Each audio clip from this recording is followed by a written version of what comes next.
Okay, recap of day 5 and 6 of planting. Finally, we're getting into corn. Okay, so today might be the first day of corn planting. So of course I had to wear my shucked t-shirt. If you're ever gonna check out a Broadway show, I recommend.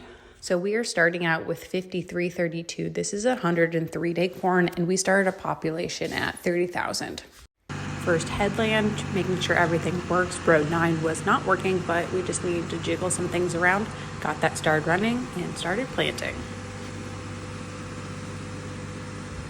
I checked our depth. We are aiming for 2 inches for corn, and I was also making sure that our section control was on. It looks good to me.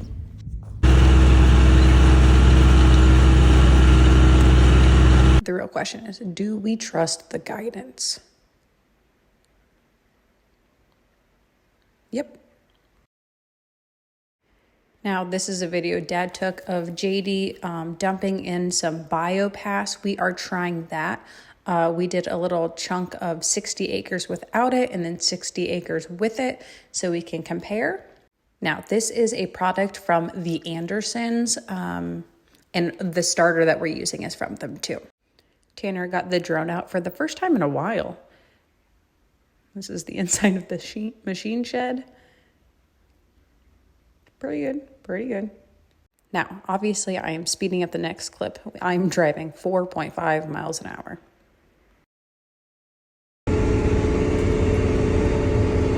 Thank you, Tanner. Now, while I was planting corn, JD was in a different field planting beans. So right around this area, we switched to our next variety. This is Beck's 5413. And then we planted this at 32,000.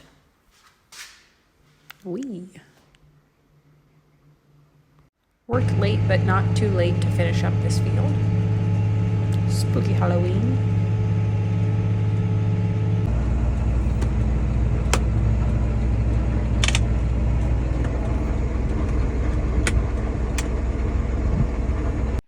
It is 11:45 and we are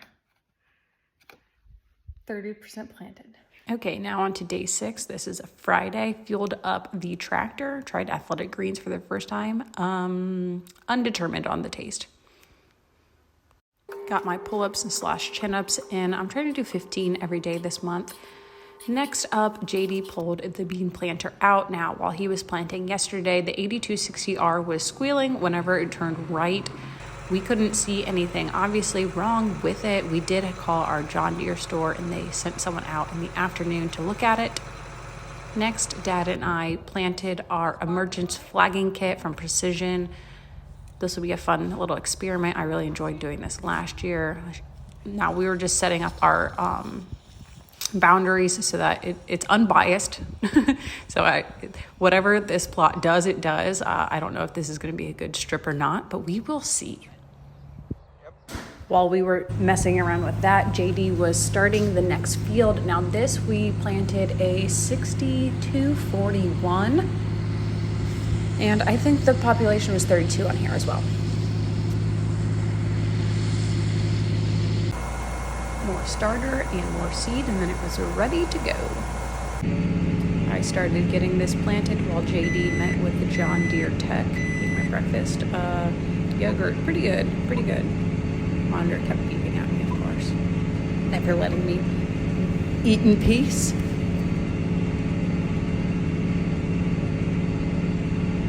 So next, I switched to working ground because the field that I was going to plant for corn next, JD was with the John Deere tech and they were driving around that field kind of as like a testing area for the bean planter. Now of course, when he came, nothing would act up. So they could not figure out what was wrong with it.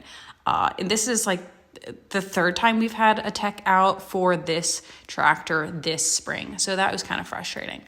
But I went to working some ground here. I was hoping to get it all worked before it started raining. Did that happen? I don't know. Let's see. Tanner made this chili situation for lunch. Very good. I've been eating good. Dust is flying. That is always a good sign. Unfortunately, I did not beat the rain. But let's see if JD beat the rain planting corn. This was close, but he just kept going because there was only a few rounds to go. Hopefully we don't get it too muddy.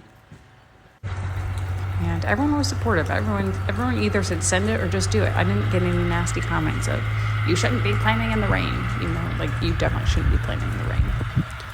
And then I switched gears and I started painting our porch because I promised Tanner that I would help with that if we got rain. Bye.